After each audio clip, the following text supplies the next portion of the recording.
Hello বন্ধুরা, আবার চলে এসেছি নিউ ব্লগ নিয়ে। গরু খাবার নিতে এসেছি। আটা শেষ হয়ে গেছে, গরু খড় খাচ্ছিল না, নিয়ে চললাম। এই মিশিয়ে দিয়েছি গরু খাবারের সাথে, কখনো খাচ্ছে।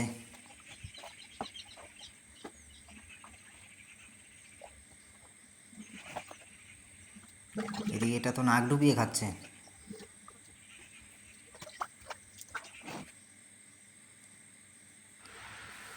দিয়ে ঘরে এসে আমরা তিনটে বন্ধু মিলে চা খেতে যাবো, ওর জন্য সব রেডি হচ্ছি। সেই দোকানে, ফেমাস চায়ের দোকান, বেরিয়ে গেছি।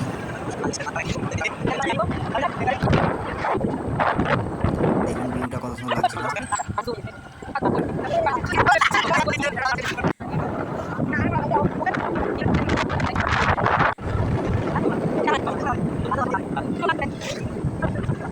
এই চলে এসেছি সেই দাদার চায়ের দোকানে, খুব সুন্দর চা বানায়।